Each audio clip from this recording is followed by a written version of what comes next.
part off. 3, 2, 1. Hi, how you doing? So today I will be talking about handhelds again because I finally have found the original Game Boy from 1989, the original fat one. Now you might have seen this in my previous video because my last video I was having my friend try out old handhelds and talk about her opinions about them. Um, so, so what I'm gonna say is thank you, Karina Legaspi, for doing the video with me. Now, back to now back to this handheld. The reason why I wanted to talk about this is the first Game Boy that was ever made. If it weren't for this, you kids wouldn't have your Nintendo 3DS, 2DS, or the Switch. This is basically what started the whole Nintendo handheld franchise, except for the Game & Watch. Now this might look yes, this is like a really old system. In fact, this is actually before Game Boy even had color. See?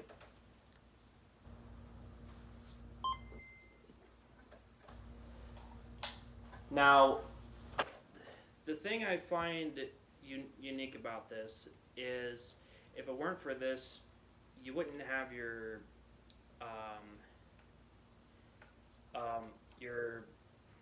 Game Boy Color, Game Boy Advance, Game Boy Advance SP, the Nintendo DS. I mean, I did some research, and when this was out, pretty much everyone loved it. Now, I personally, I don't really enjoy it as much as like the Game Boy Advance SP or the Game Boy Color. The picture is a little off.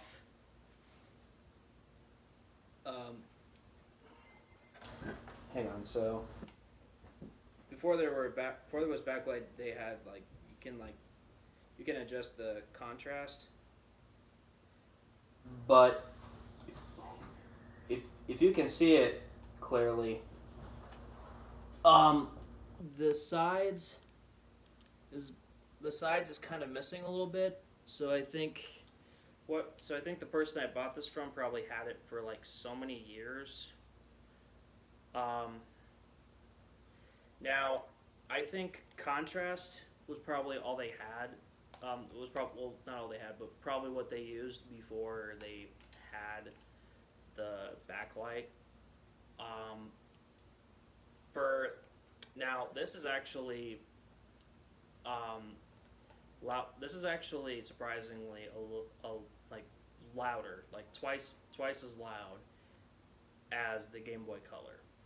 Now the Game Boy Color looks just like this, but slim, and games are like in color.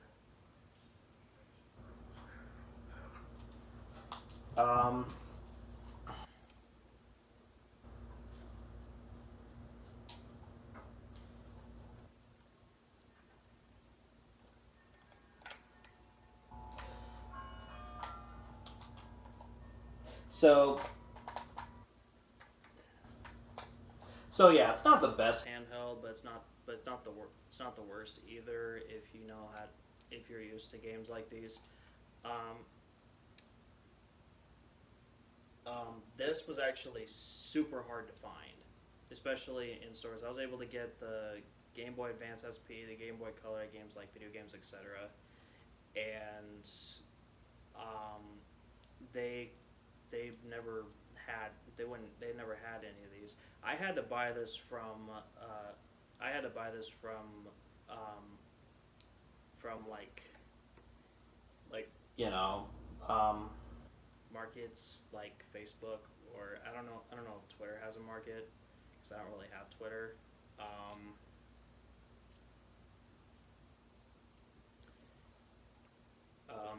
But yeah, I'm actually glad that this actually exists, because without this, you wouldn't have all your other handheld systems. You wouldn't have all the other handheld systems that Nintendo made. Without this, there would be no Nintendo Switch. Now, um,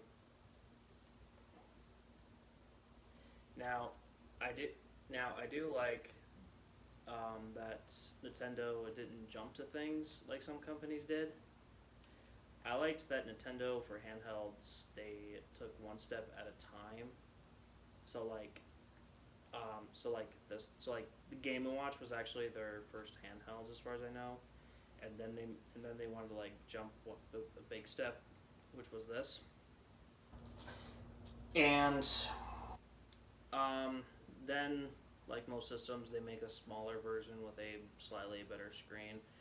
Um, then they added color, which that's the Game Boy Color. Then they decided to go advance, Game Boy, which is the Game Boy Advance. Um, they didn't have backlights, so Game Boy Advance SP added the backlight.